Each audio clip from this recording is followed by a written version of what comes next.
نحمده ونصلي ونسلم على رسوله الكريم وعلى آله وأصحابه أجمعين.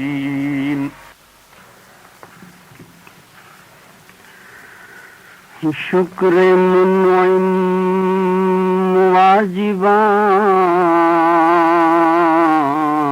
مدر خرد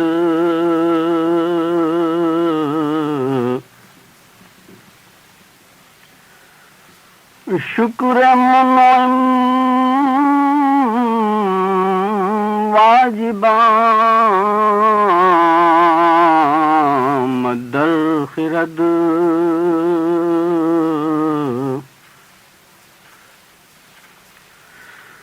ورنہ بخشاید در خشم ابد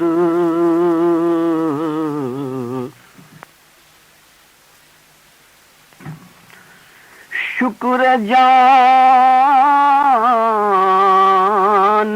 نعمتو نعمت چپوست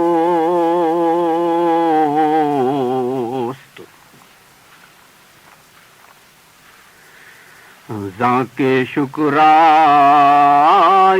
تورا در کوئے دوست.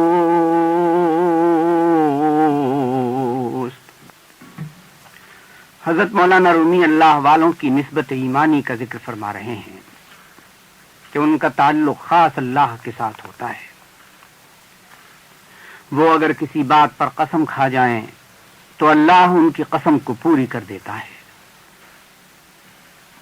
وہ گڑ گڑا کر دعا مانگیں تو ان کی دعا قبول ہوتی ہے. نہ صرف دعا قبول ہوتی ہے بلکہ ان کی فریاد سے ملائے اعلیٰ میں ہلچل مچ جاتی ہے. حضرت مولانا رومی فرماتے ہیں کہ جب وہ بغیر شکوہ و شکایت رو دیتے ہیں تو ساتوں آسمانوں میں شور مچ جاتا ہے. ہر سانس کے ساتھ ان کو اللہ کی طرف سے لبیک کا پیغام آتا ہے. ان کو ہر لحظہ عروج حاصل ہوتا ہے. ان کے جسم زمین پر ہوتے ہیں اور روح لامکاں پر. ان کی علامت یہ ہے کہ ان کی صحبت میں اللہ ملتا ہے. وہ طالبان حق کے دوست ہیں. دنیا داروں کو ان سے کچھ نہیں ملتا. وہ اللہ کے بندوں کو اللہ سے ملا دیتے ہیں. انبیاء کرام کی بعثت کا مقصد یہی تھا کہ بندوں کو اللہ سے ملاتے اور روح شناس کرانے کے لیے وہ حق تعالی شانہ کی طرف سے جد و جہد کرتے تھے.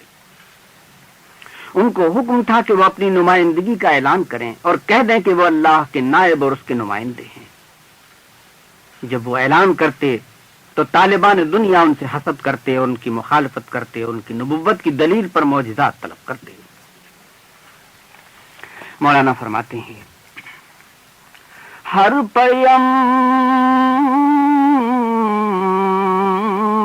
فرد مد در جہاں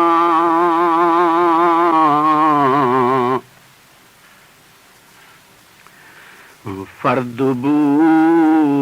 دو صد جہاں نشدر نہاں. ہر پیغمبر دنیا میں تنہا آیا. وہ تنہا تھا مگر اس میں 100 جہان پوشیدہ تھے. وہ دولت و ثروت اور دنیاوی ساز و سامان سے خالی ہاتھ تھا مگر اس کی فریاد پر اللہ کی طرف سے ملائکہ کی فوج مامور تھی. عالم کبرا بقدرت سخرا کر دو خود را در کہیں نقش نورد. انہوں نے اللہ کی قدرت سے عالم کبرا یعنی کائنات کو مسخر کر لیا تھا. معمولی نقش میں اپنے آپ کو لپیٹ لیا تھا. مطلب یہ ہے کہ انسان کامل ایک معمولی نقش ہے جس کی تصویر ساری کائنات ہے. اسی لیے صوفیہ کہتے ہیں کہ انسان کامل عالم صغرا ہے اور ساری کائنات عالم کبرا ہے. مولانا فرماتے ہیں کہ بے وقوفوں نے انبیاء کو اکیلا اور کمزور سمجھا، لیکن بادشاہ کا مصاحب اکیلا نہیں ہوا کرتا۔ مولانا اس موقع پر تعلق باللہ کے موضوع کی مناسبت سے خاص مضمون بیان کرتے ہیں اور حضرت صالح نبی کا تذکرہ فرماتے ہیں۔ قرآن پاک میں حضرت صالح علیہ السلام کا بڑے تفصیل سے ذکر آیا ہے۔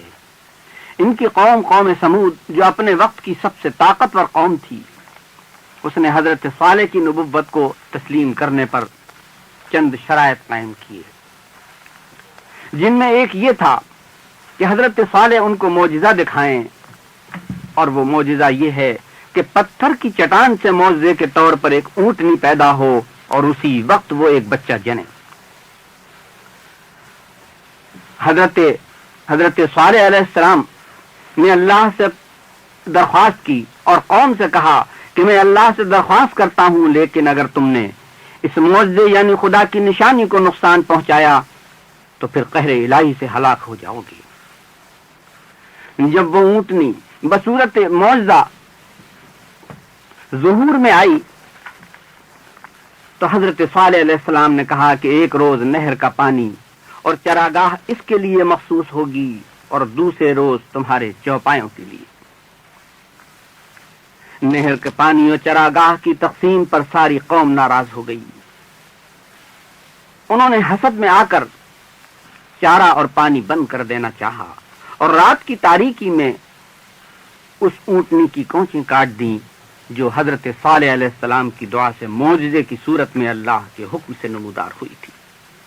مولانا فرماتے ہیں، گفت صالح چونکہ کر دے دی حسد بعد سحروز از خدا نقمت رسد۔ حضرت صالح علیہ السلام نے فرمایا کہ تم نے حسد میں آ کر اونٹنی کو قتل کر دیا، یہ اللہ کا معجزہ تھا، اس کی قدرت کا نشان تھا، اب تمہاری خیر نہیں۔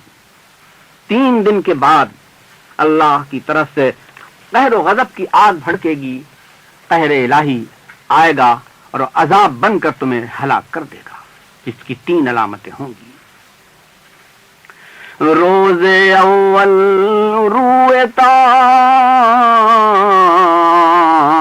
چوں زعفران، در دوم رو سرخ ہم چوں الغوان، پہلے دن تمہارے چہرے زرد ہو جائیں گے اور دوسرے دن سرخ پڑ جائیں گے۔ در سوم گردد ہمارو ہاسیا،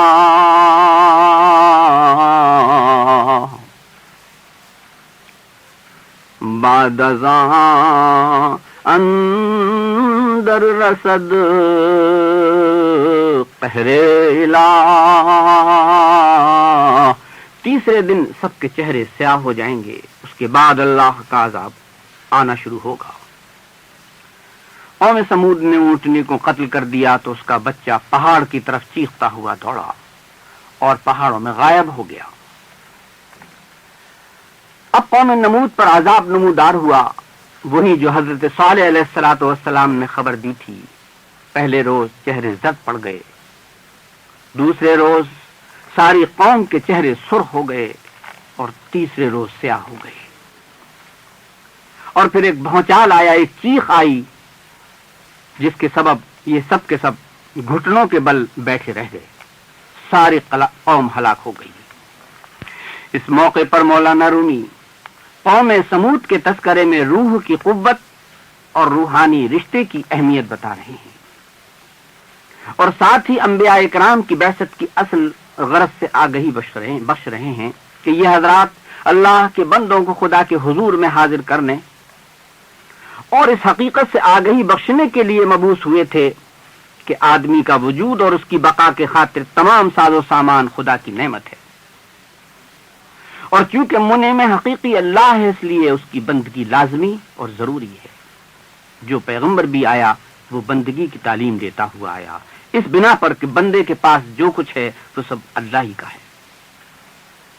ان دونوں باتوں کو تسلیم نہ کیا گیا، انبیاء کی تکذیب کی گئی، آیات الہیہ کا انکار کیا گیا، تو انبیاء کی بد دعا سے وہ قوم ہلاک ہو گئی۔ جب تک انبیاء کرام نے بد دعا نہیں کی، وہ سرکشی اور تمرد میں بڑھتی چلی گئیں، بالآخر جب انتہا کو پہنچی اور انبیاء کرام نے بد دعا کے لیے ہاتھ اٹھائے تو فوراً عذاب آیا اور وہ ہلاک کر دی گئی۔ قیامت تک حق و باطل کی مارکہ آرائیاں ہوتی رہیں گی، لیکن جہاں حق ہوگا وہاں باطل کو ضرور شکست ہوگی، اور قانون مکافات عمل کے طور پر جو لوگ اللہ کی نعمتوں پر سجدہ شکر بجا لائیں گے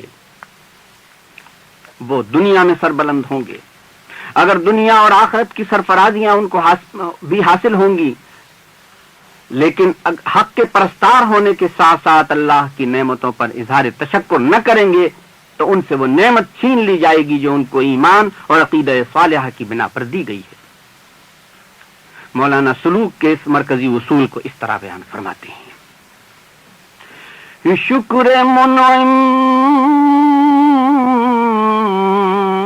واجباں مدر خرد ورنہ بکشاید در خشم ابد۔ منعم کا شکر عقلاً واجب اور ضروری ہے، ورنہ ناشکری کے باعث حق تعالیٰ کا عذاب نازل ہوتا ہے۔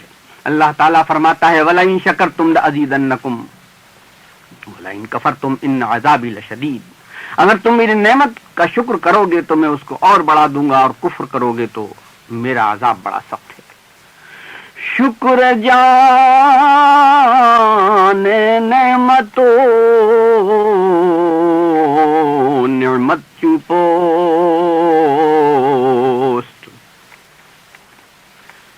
زاں کے شکراید تورا در کوئے دوست۔ جان کا شکر نعمت ہے، اور نعمت مثل پوست ہے جو تجھے محبوب تک پہنچا دیتا ہے۔ نعمت کوئے دوست پہنچنے کا بہانہ ہے، تو شکر نعمت پر تجھے دوست کا وصال حاصل ہوگا۔ نعمت آرد غفلت و شکر انتباہ قید نعمت کن بدام شکر شاہ۔ نعمت غفلت پیدا کرتی ہے، جب اللہ تعالیٰ ساز و سامان اور مال و دولت عطا کرتا ہے تو آدمی غافل ہو جاتا ہے، اور شکر غفلت کو دور کرتا ہے۔ نعمت کا شکر بادشاہ سے دوستی کا بہانہ ہے، جس قدر شکر کرو گے نعمت میں ترقی کا وعدہ ہے۔ اللہ تعالیٰ نے معجزانہ طور پر جو عظیم نعمت عطا فرمائی ہے اور جو خاص طور پر ہمیں ملی ہے، اس کا تحفظ، اس کی بقا، اس کے ساتھ خلوص اور اس کی ترقی میں کوشاں ہونا، یہ ہے کہ اس کو اللہ کی نعمت سمجھ کر منعم حقیقی کے وفادار بن جائیں۔ وآخر دعوانا ان الحمد للہ رب العالمین۔